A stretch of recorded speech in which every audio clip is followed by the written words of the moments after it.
xua bằng ônទាំងអស់គ្នាហើយក៏ជំរាបសួរបងប្អូនអ្នកដែលគាត់ចេះច្បាប់ទាំងអស់គ្នាថ្ងៃហ្នឹងខ្ញុំមានរឿងមួយចង់ឲ្យបងប្អូនជួយគិតខ្ញុំបន្តិចសម្រាប់បងប្អូនអ្នកដែលគាត់ចេះច្បាប់សម្រាប់ខ្ញុំអត់ចេះច្បាប់ខ្ញុំចង់ឲ្យបងប្អូនជួយឲ្យបន្តិចយោបល់ខ្ញុំបន្តិចរឿងសម្រាប់ខ្ញុំមិនសមមានហេតុការណ៍មួយ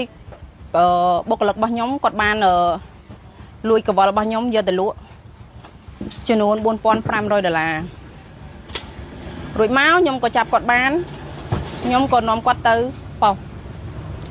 នាំគាត់ទៅប៉ោះខ្ញុំនាំទៅឲ្យខាងប៉ោះគាត់សួរនាំហើយគាត់ក៏ព្រមសងសំណងទៅតាមដែលខ្ញុំដាក់ទៅឲ្យគាត់អញ្ចឹងមានន័យថាខ្ញុំហើយនឹងបុគ្គលិករបស់ខ្ញុំដែលគាត់ជាជនបកដែលបានលួចកង្វល់របស់ខ្ញុំគាត់ព្រមសងសំណងមកខ្ញុំហើយខ្ញុំក៏ព្រមទទួលសំណងពីគាត់ដែរហើយខ្ញុំក៏អត់បានបន្តដាក់ពាក្យបណ្ដឹងដែរយើងគាត់នៅធ្វើលិខិតសួរនាំរួចមកយប់មិញរយៈពេលដែលខ្ញុំទៅប៉ុស្តិ៍ហ្នឹងចាប់ពីម៉ោង 12 កន្លះរហូតដល់ម៉ោង 5 ភ្លឺបានខ្ញុំនឹងត្រឡប់មកដល់ផ្ទះវិញ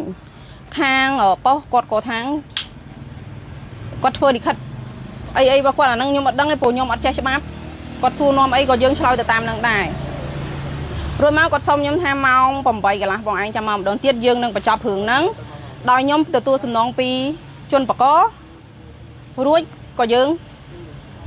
លើកលែងឲ្យគាត់ទៅព្រោះគាត់សងសំណងរបស់យើងទៅហើយណាក៏ប៉ុន្តែអ្វីដែលខ្ញុំវាអត់អស់ចិត្តមកទល់ពេលនេះរយៈពេលម៉ោងប្រហែលជា 12 ហើយបងប្អូនណាម៉ោង 12 ហើយខាងប៉ុស្តិ៍គាត់នៅតែថាឆ្លងទៅមេដោយខ្ញុំហើយនឹងជនបង្កហ្នឹងក៏មិនទាន់សងសំណងមកខ្ញុំជនបង្កក៏មិនទាន់ដោះលែងអញ្ចឹងខ្ញុំសុំសួរបងប្អូនបន្តិចថាតើរឿងហ្នឹងខ្ញុំត្រូវធ្វើម៉េចបានវាហ្នឹងដោះស្រាយបានលឿនព្រោះខ្ញុំថ្ងៃនេះខ្ញុំបិទតូបកន្លះថ្ងៃបងប្អូនសម្រាប់ខ្ញុំទៅដោះស្រាយរឿងហ្នឹងហើយខ្ញុំឡើងខ្យល់តាំងពីយប់ម៉ោង 12 កន្លះរហូតមកដល់ពេលនេះគឺខ្ញុំអត់ទាន់បានសម្រាប់បន្តិចទេម៉ោង 5 ភ្លឺខ្ញុំមកដល់ខ្ញុំមុតទឹកអីហើយម៉ោង 8 ខ្ញុំត្រឡប់ទៅវិញសរុបទៅមកដល់ពេលនេះនៅតែឆ្លងមេឆ្លងមេខ្ញុំមិនដឹងថាឆ្លងអីគេហេតុអីគាត់ធ្វើការឲ្យខ្ញុំយូរយ៉ាងនេះទាំងដែលខ្ញុំជាជនរងគ្រោះក៏ព្រមទទួលសំណងជនបកក៏ព្រមសងសំណងមកឲ្យខ្ញុំ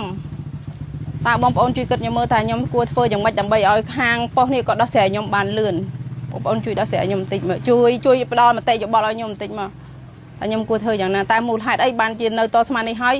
អត់មានដំណោះស្រាយឲ្យខ្ញុំអរគុណច្រើនបងប្អូន